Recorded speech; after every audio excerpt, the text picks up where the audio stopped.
નમસ્કાર મિત્રો, driving licence બાબતે શું ફેરફાર થયો છે એ પણ જાણીએ અને બીજા જે પણ પ્રશ્નો છે એના વિશે વાત કરીએ. તો ચાલો શરૂ કરીએ.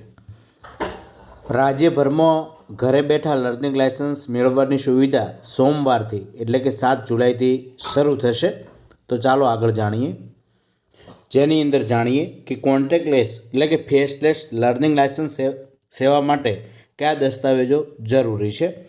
જો અરજદાર આધાર પ્રમાણીકરણ દ્વારા અરજી કરે તો અરજદારે સરનામાનો પુરાવો અથવા આઈડી અપલોડ કરવાની જરૂર નથી. પરંતુ જો અરજદારની ઉંમર 16 વર્ષથી વધુ અને 18 વર્ષથી ઓછી હોય તો પેરેન્ટ્સ એટલે કે જે એમના માતા પિતા છે એમનું સંમતિપત્રક ફોર્મ અપલોડ કરવાનું રહેશે. અરજી કર્યા પછી આ દસ્તાવેજ પ્રથમ ચકાસણી અર્થે આરટીઓ, એઆરટીઓ, આઈટીઆઈ અથવા પોલિટેકનિકલ કચેરીમાં ઓટોમેટિકલી ઓનલાઈન પોર્ટલ મારફતે જશે અને આ માટે કચેરીની મુલાકાત લેવાની રહેતી નથી. અને ચકાસણી પછી અરજદારને એસએમએસ જશે કે ચકાસણી પૂર્ણ થયેલ છે. તે પછી અરજદાર કોઈપણ જગ્યાએથી લર્નિંગ લાયસન્સ ટેસ્ટ આપી શકશે. આ સંપૂર્ણ પ્રક્રિયા માટે કોઈપણ સમયે આરટીઓ, એઆરટીઓ, આઈટીઆઈ, પોલિટેકનિકલ કચેરીની મુલાકાત લેવાની રહેશે નહીં. તો અરજદાર દ્વારા લર્નિંગ ટેસ્ટ પાસ કર્યા બાદ સારથી પોર્ટલ પરથી લર્નિંગ લાયસન્સની પીડીએફ ડાઉનલોડ કરી શકાશે. લર્નિંગ લાયસન્સ ટેસ્ટમાં નાપાસ થયા બાદ શું કરવું?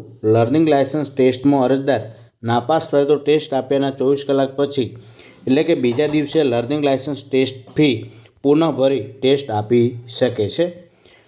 લર્નિંગ લાયસન્સ ટેસ્ટ પદ્ધતિમાં અરજદારને ટ્રાફિક સાઇન, રોડ સેફ્ટીને લગતા એમસીક્યુ પ્રકારના 15 પ્રશ્નો પૂછવામાં આવશે.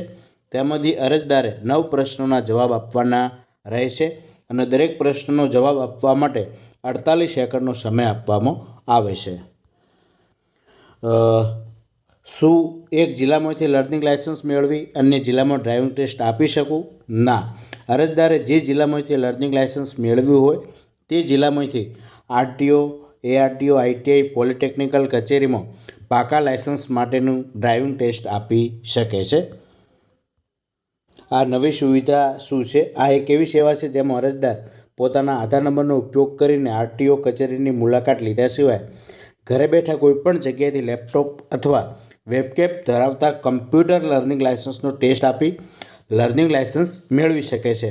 અને માત્ર પાકા લાયસન્સ માટે એ જે તે કચેરીની આરટીઓની મુલાકાત લેવાની રહેશે.